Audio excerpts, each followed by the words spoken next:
하나님은 참 좋으신 하나님입니다. 좋으신 하나님을 여러 가지로 우리가 표현하지요. 목자 되시는 하나님이다라는 그 이야기 들을 때 우리가 어떤 분인가 이렇게 생각이 되면서 참 마음이 편안해지고 은혜가 됩니다. 정말 하나님은 우리가 신뢰하고 우리가 의지하고 우리가 따를 만하고 찬양과 경외 받으시기에 합당하신 하나님이십니다. 그래서 우리는 하나님을 신실한 하나님이다 그렇게 말합니다. 신실하다는 것이 말의 의미가 참 다양하고 복합적이지만은 어쨌든 하나님은 참 거짓이 없으시다.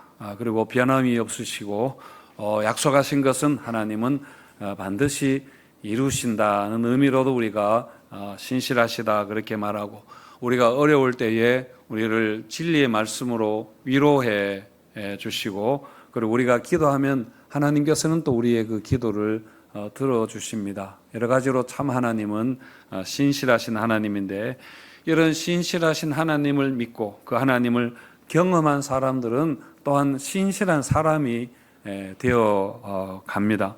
성경에 나오는 사람들이 정말 신실한 사람들이 많이 있습니다. 룻기에 나오는 룻 같은 경우도 인간관계에서도 굉장히 신실한 사람이었고, 노아가 방주를 지으라는 그 하나님 명령에 순종한 것도 참 신실함이었습니다. 그 밖에도 성경에 신실한 사람들 참 많이 나오는데, 성경 인물뿐만 아니더라도 우리 주변에도 이런 신실한 사람들이 많이 있습니다. 누가 보든지 보지 않든지 간에 자기에게 주어진 책임을 다하는 사람들, 그리고 또 가정과 직장과 교회에서 어디서든지 간에 항상 하나님 앞에서 정직하게 그렇게 살아가는 사람들, 다 신실한 그런 사람들이죠. 이렇게 우리가 신실한 사람이 되어야 하고, 그런 면에서 교회도 신실한 교회가 되어야 할 겁니다.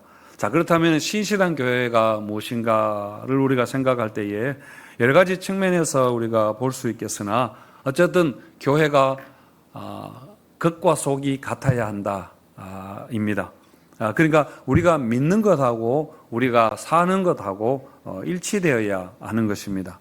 그러니까 교회가 선포하는 내용하고 또 실제로 교회가 행하고 있는 모든 것들이 그 방향이나 모습이 이렇게 같아야 하는 것입니다. 물론 교회도 불완전한 사람들이 모이는 곳이니까 교회도 항상 부족하고 불완전하고 여러 가지 많은 문제가 있겠지만은, 그래도 신실하기 위해서 여러분 고군분투하는 모습이 우리 바로 신앙의 그런 모습이겠죠.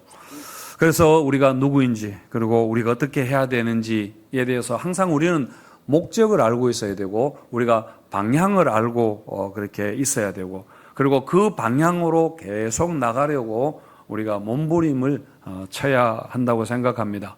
그래서 오늘 말씀을 통해서 우리가 신실한 교회가 되면 어떠해야 되는가에 대해서 말씀을 근거로 해서 우리 교회에 대해서 한번 생각해 보겠습니다. 자, 오늘 본문의 말씀은 예수님이 12제자를 부르시고 그렇게 보내시는 것에 관한 말씀인데, 우리 1절 말씀을 같이 한번 읽어보겠습니다. 시작. 예수께서 그의 12제자를 부르사 더러운 귀신을 쫓아내며 모든 병과 모든 약한 것을 고치는 권능을 주시니라. 이렇게 하면서 제자를 세우시고 2절부터 4절까지에서는 예수님 부르신 제자들의 명단이 나오고 있습니다. 베드로부터 시작해서 마지막에 가룟 유다까지 12명입니다. 아마 요즘 같으면은 예수님이 이 제자들 명단을 발표했을 때에 아마 이리저리 말이 굉장히 많았을 거라고 생각합니다. 무슨 기준으로 제자들을 뽑았는가? 자격 논란 일파만파, 국민 불안 고조 이렇게 하고, 갈릴리 일보에서는 또 안드레와 야고보의 부모 청탁 의혹 이렇게 이야기하고, 또 예루살렘 포스트에서는 왜 전부 갈릴리 사람들인가? 예루살렘을 수도권을 이렇게 소외시키는가? 이렇게 이런 기사들로 도배가 되었을 것입니다. 맨 앞에 나오는 베드로, 또 맨 끝에 나오는 가룟 유다, 서로 다른 방식이지만은 사실은 모두 예수님을 배반했던 자들입니다. 그 안에 들어있는 다른 제자들도 사실은 별로 다르지 않습니다. 그야말로 예수님이 무슨 기준으로 이런 사람들을 선택했는가가 우리가 알 수 없지만은 어쨌든 특별한 사람을 그렇게 제자로 부르지 않았다 하는 것은 분명합니다. 전문성 결여라는 것은 사실은 분명한 것입니다. 그야말로 보통 사람들입니다. 하지만 성경은 이렇게 보통 사람들이 어떻게 신실한 사람이 되어가는가, 하나님 나라의 신실한 자로 이렇게 변해가는가 하는 것을 보여주고 있습니다. 여러분, 우리도 예수님이 부르신 자들입니다. 우리가 어떤 자격을 갖추었기 때문이 아니라 우리가 뭐 자원한 것도 사실은 여러분 아닙니다. 우리가 특별해서 부른 것이 아니라 다만 신실하도록 주님께서 우리를 부르셨습니다. 그래서 그 부르심에 합당한 신실한 성도, 신실한 제자가 우리가 되어야 할 것입니다. 자, 그렇다면 우리는 어떻게 신실한 제자가 되어갈 수 있는가 하는 것인데요. 맨 먼저는 우리가 유심히 살피는 겁니다. 유심히 보는 것이 중요합니다. 무엇을 유심히 보는가 하면은 바로 예수님이 어떻게 하셨는가, 예수님이 무슨 말씀을 하셨는가를 우리가 유심히 그렇게 보아야 됩니다. 예수님이 제자들을 3년 동안 데리고 다닌 것은 바로 예수님이 말씀하시고 행하시는 것을 보고 배우도록 그렇게 하신 것입니다. 그래서 제자들이 지금 선교를 가서도 예수님 하신 말씀과 예수님이 행하신 것을 그대로 한번 실습해 보도록, 그대로 해보도록 그렇게 하신 겁니다. 우리 7절과 8절 말씀 같이 한번 읽어볼까요? 시작. 가면서 전파하여 말하되 천국이 가까이 왔다 하고 죽은 자를 살리며 나병 환자를 깨끗하게 하며 귀신을 쫓아내되 너희가 거저 받았으니 거저 주라. 예, 제자들이 가서 해야 될 일인데 9장 35절에 보시면은 예수님이 하신 사역을 간단하게 요약한 말씀에 거의 비슷하게 나옵니다. 9장 35절에 예수께서 모든 도시와 마을에 두루 다니사 그들의 회당에서 가르치시며 천국 복음을 전파하시며 모든 병과 모든 약한 것을 고치시니라 이렇게 하셨거든요. 따라서 예수님이 하셨던 일이 크게 두 가지입니다. 하나는 전파하시는 것과 하나는 고치는 일. 이것은 제자들이 똑같이 해야 될 일인 것입니다. 전파하는 것은 예수님의 말씀을 전파해야 되고 고치는 일은 예수님께서 보여주신 치유사역을 이야기하는 것입니다. 예수님도 이렇게 말씀하셨는데 나도 스스로 아무것도 하지 아니하고 오직 아버지께서 가르치신 대로 행하고 말한다 이렇게 했습니다. 그러니까 예수님도 오직 하나님이 하신 말씀과 하나님이 하시는 일을 예수님도 하신다고 했는데 제자인 우리가 얼마나 더 그렇게 해야 되겠습니까?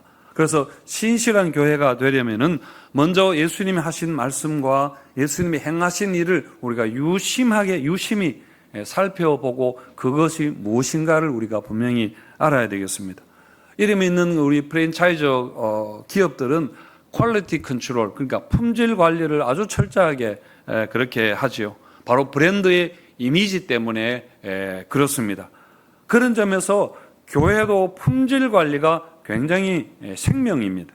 그러니까 교회가 하나님 나라 복음에 충실해야 된다. 이 복음의 복음이라는 교회의 하나님 나라의 제품을 우리가 조금도 질을 떨어뜨려서 안 된다는 겁니다.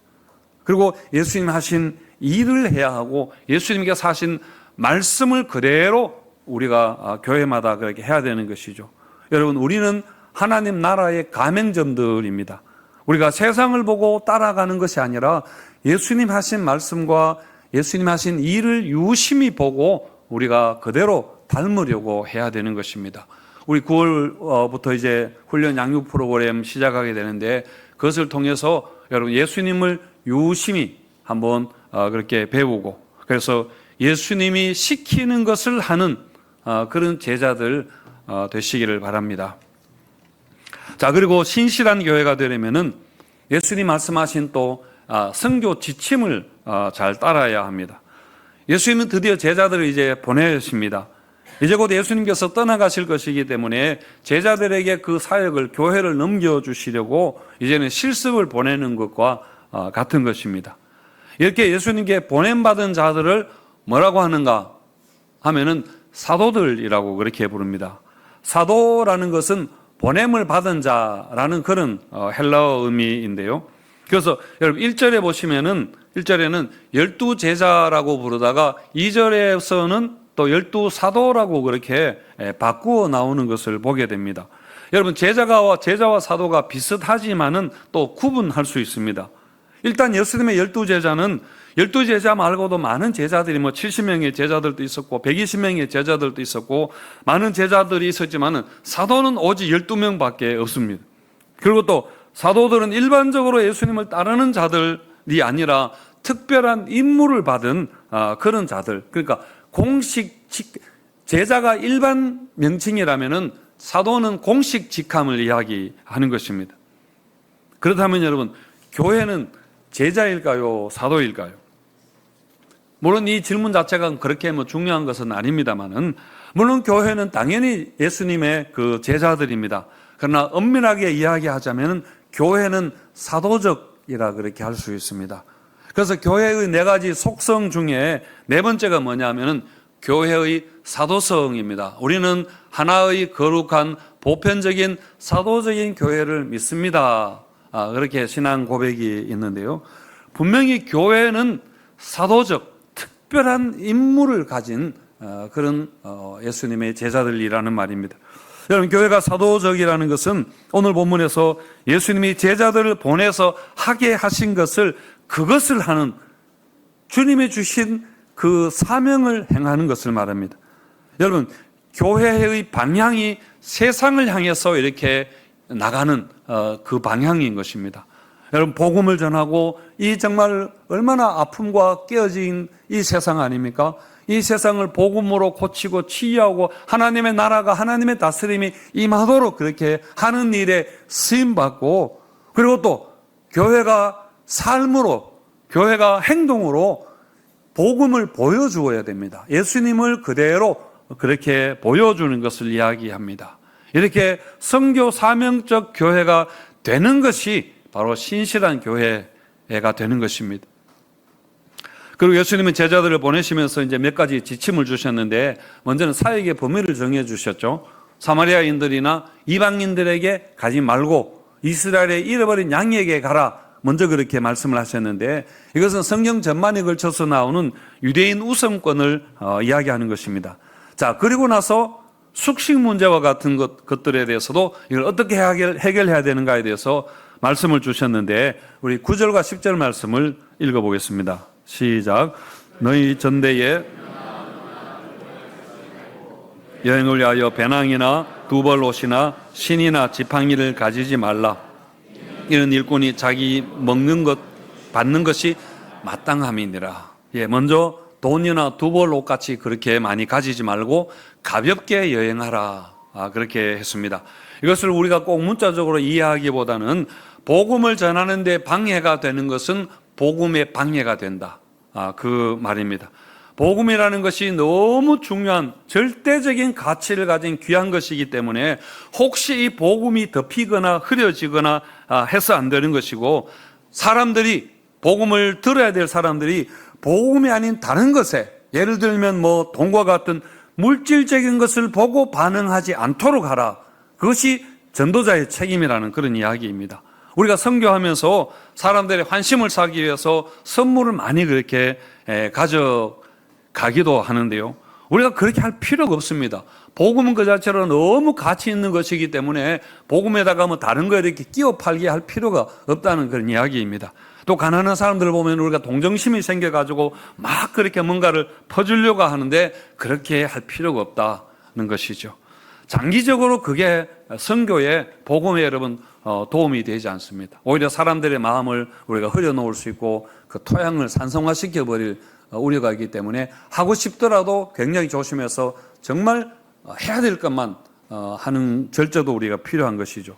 여러분, 신실한 교회가 되려면 순전한 복음을 가져야 합니다. 여러분, 복음은 번영과 여러분 성공을 보장하는 것이 아닙니다. 세상적인 번영이나 성공과 감히 비교할 수 없는 차원의 것입니다. 여러분, 복음은 예수님을 따르는 사람을 부자로 만들어준다거나 뭐 권력자로 그리고 편안히 사는 사람으로 세상에 잘 먹고 잘 사는 사람으로 만들어준다고 약속하지 않습니다. 여러분, 그것과는 차원이 다른 것을, 전혀 다른 차원의 것을 그렇게 약속한 것이죠.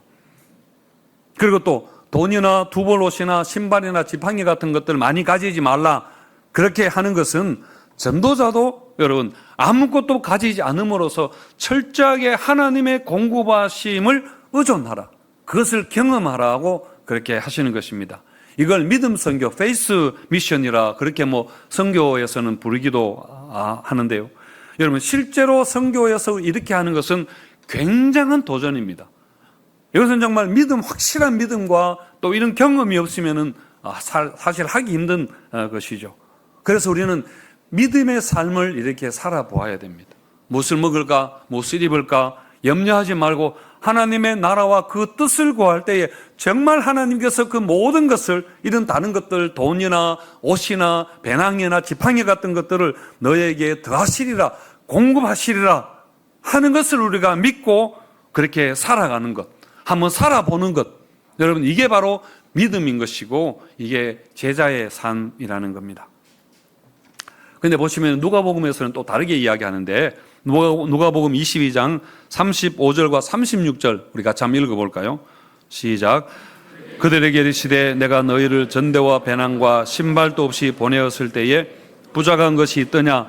이르되 없었나이다. 이르시되 이제는 전대 있는 자는 가질 것이요 배낭도 그리하고 검 없는 자는 겉옷을 팔아 살지어다. 누가복음에 나오는 말씀인데, 이전에 12제자 70인 제자들을 보내실 때에 아무것도 가지지 말고 가라 해서 갔는데 아무 부족함이 없었다는 이야기입니다. 부족한 것이 있었느냐? 없었나이다. 이제 이걸 경험했습니다. 이렇게 믿음으로 하면은 하나님이 공급하시는구나 하는 것을 경험했을 때, 그러면서 이제는 이렇게 하셨는데, 이제 예수님이 십자가가 임박해서 하시는 말씀입니다. 이제는 상황이 전혀 달라졌습니다. 12제자를 보내셨을 때는 그야말로 일종의 경험이고 실습이었지만은 이제 실전 상황으로 돌입하게 되는 겁니다. 곧 예수님께서 이 땅을 떠나시고 예수님이 안 계시는 본격적인 교회 시대를 위해서 주시는 말씀입니다. 그때는 필요한 것들을 가져라, 가질 수 있으면 가져라. 그리고 그때는 또 사역의 범위도 이스라엘만 가는 것이 아니라 사도행전 1장 8절에 있는 것처럼 사마리아와 온 땅끝까지 그렇게 가라고 하셨습니다. 그러니까 교회의 장기 선교 시대가 온 것입니다. 여러분, 그렇지만 간편해야 되고 오직 복음에 집중해야 되고 주님의 공급하심에 의존해야 한다는 이 원칙에는 전혀 여러분 변함이 없는 것입니다. 교회는 예수님이 이 땅에 보내신 선교사입니다. 그래서 지역교회는 여러분 돈도 필요하고 옷도 필요하고 배낭과 검이 다 필요합니다. 그러니까 건물도 필요하고 여러분 조직도 필요하고 재정도 뭐 프로그램도 여러분 필요하다는 이야기죠. 그렇지만은 분명한 것은 교회가 복음 전하는데 필요 이상으로 가질 필요는 없다. 너무 많은 걸 가지려고 해서는 안 된다는 이야기입니다. 이것은 여러분 돈이나 물질뿐만 아니라 교회가 지나치게 조직화하고 뭐 규칙과 제도와 프로그램과 이런 것들에 의존하면 안 된다는 이야기입니다. 그 자체가 나쁜 것은 아니지만은 그렇게 되면 오히려 그것을 관리하고 유지하고 하는데 많은 에너지가 그렇게 들어가게 되고 자연스럽게 여러분 본질적인 사명을 잊어버리게 되는 겁니다. 교회가 자꾸 유지하는데 신경을 쓰게 되고 정말 중요한 일은 뒷전으로 밀려나게 될 우려가 있기 때문입니다. 그래서 여러분 교회는 항상 비만 관리를 여러분 철저하게 해야 됩니다. 옷이나 배낭을 가지지 말라 하는 말씀을 항상 기억해야 한다는 것이죠. 레너드 스윗이라는 분이 교회에는 4가지 단계 혹은 뭐 종류가 있다 그렇게 했는데, 첫 번째가 바로 선교적 교회입니다. 조직과 행사와 같은 이런 비본질적인 수단과 같은 것들은 최소화하고 대부분 에너지가 교회의 본질적인 사역을 하는데 전도하고 하나님을 예배하고 성도를 양육하고 이렇게 하는데 다 이렇게 집중되는 교회를 이야기하는 겁니다. 그 다음에 좀 지나면은 목회 중심의 교회가 되기 쉬운데요. 그러니까 복음 전도에 대한 관심은 이제 점점 줄어들게 되는 겁니다. 세상에 관한 관심은 점점 줄어들게 되고 이제는 교회 내부를 훨씬 더 신경 쓰게 되고 조직이 행정이 강조가 되고 이제 교인들의 멤버들 돌보는 일에 사역의 이제 중심이 되는 그렇게 교회가 자연스럽게 전환이 되는 겁니다. 성도와 목회자들이 정말 바쁘게 일하지만은 근데 정작 중요한 일로 바쁜 것이 아니라 조직을 유지하는 데 점점 이렇게 바빠지게 되는 겁니다. 그러다가 이제는 유지 중심의 관리 중심의 교회로 가게 되는데 교회가 이제는 기업이 되는 겁니다.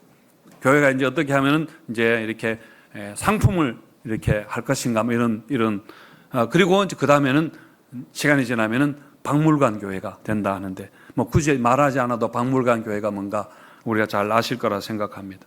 서구 교회가 이런 전철을 밟았기 때문에 보고 그렇게 이야기한 것이고 우리나라 교회들도 예외가 아닐 거라고 아마 우리가 다 생각하고 계실 겁니다. 왜 여러분 교회가 이런 방향으로 그렇게 흘러가게 될까요? 가장 먼저는 교회가 무엇인가에 대해서 우리가 너무 생각하지 않았기 때문입니다. 물고기에게 물이 뭐냐고 그렇게 물으면 잘 모르는 것처럼 우리도 교회는 당연한 거지, 뭐 항상 있는 거지, 뭐 생각할 게 뭐가 있느냐 이렇게 해서 교회가 무엇인가에 대해서 어떻게 해야 되는가에 대해서 우리 자체에 대해서 별로 질문을 하지 않고 그냥 되는 겁니다. 여러분 그리고 알더라도 항상 깨어서 우리가 무엇인가 깨어서 여러분 자기를 살피지 않으면 이렇게 흘러가 버리는 것은 너무나 자연스러운 자연 법칙입니다. 일종의 엔트로피 증가 법칙이라 할 수 있는데 가만히 두면은 우리 편한 대로 흘러가게 되는 겁니다. 우리가 쉬운 대로 우리가 요구하는 대로 그렇게 흘러가게 마련이라는 것입니다. 그래서 여러분 신실한 교회가 되기 위해서는 정말 교회가 무엇인가, 왜 예수님께서 교회를 세우시고 교회에게 무엇을 맡기시고 원하시는가를 기억하고 항상 우리가 궤도 수정을 해나가는 걸 말합니다. 그러니까 선교 사명적 교회가 되려고 우리가 늘 그렇게 몸부림을 해야 한다는 이야기입니다. 물리학 상식 중에 위치 에너지와 운동 에너지라는 것이 있는데 예를 들면 여러분 댐에 물을 가둬두면 가득 차 있으면은 지금 그 댐은 엄청난 가능성을 가지고 있습니다. 에너지를 지금 품고 있지만 에너지가 지금 나오지는 않고 있습니다. 이게 위치 에너지입니다.